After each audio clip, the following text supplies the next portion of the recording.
Donald Duck and his sidekick, Quackson, lived in the bustling town of Duckburg. Donald was a clever and determined duck with blue feathers and a sailor hat.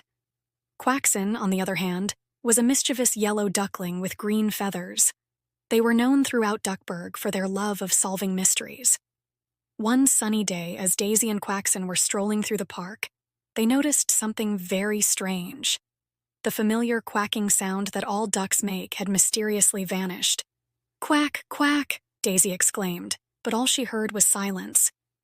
"This is a mystery that we must solve," she declared. Daisy and Quackson immediately set out to find clues about the missing quack. They passed by the wise old owl Dr. Featherwing perched on a branch. "Dr. Featherwing, do you know anything about the missing quack?" Daisy asked, her feathers ruffled with concern. Dr. Featherwing blinked his wise old eyes and replied, "Ah, my dear Daisy, I believe the quack has been stolen by the mischievous quack snatcher." Determined to restore the missing quack, Daisy, Quackson, and Dr. Featherwing embarked on a thrilling adventure. They followed a trail of feathers and footprints that led them deep into the enchanted forest.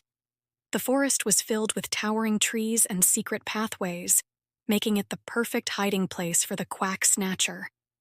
As they ventured further into the forest, Daisy's clever mind started piecing together the clues. "I think the quack snatcher is hiding in the old abandoned treehouse," she whispered to Quackson. They quietly approached the treehouse, and with a loud quack, they burst through the door. Inside, they found the quack snatcher, a mischievous raccoon holding a glowing crystal that emitted the missing quack sound. "Give that back," Daisy demanded, her voice filled with determination. The raccoon smirked and said, "You'll have to catch me first," and dashed out of the treehouse. Daisy, Quackson, and Dr. Featherwing chased the quack snatcher through the forest, leaping over fallen logs and dodging branches. Finally, they cornered the raccoon near a sparkling pond.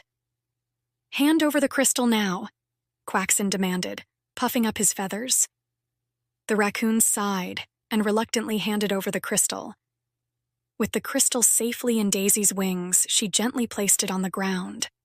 Suddenly, a magical glow enveloped the crystal, and the familiar quacking sound filled the air.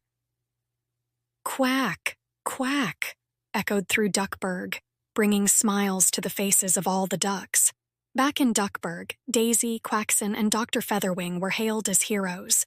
The ducks gathered in the park, and Daisy took center stage. "I want to thank everyone for their support," Daisy said, her voice filled with gratitude. "Together we showed that when we work together we can solve any mystery." The ducks cheered and clapped, grateful to have their quacks back. And from that day on, Daisy, Quackson, and Dr. Featherwing continued to solve mysteries in Duckburg, bringing joy and laughter to everyone they encountered. As the sun set on another day, they knew that no mystery was too big for their clever minds and brave hearts. And so, they drifted off to sleep, dreaming of their next adventure.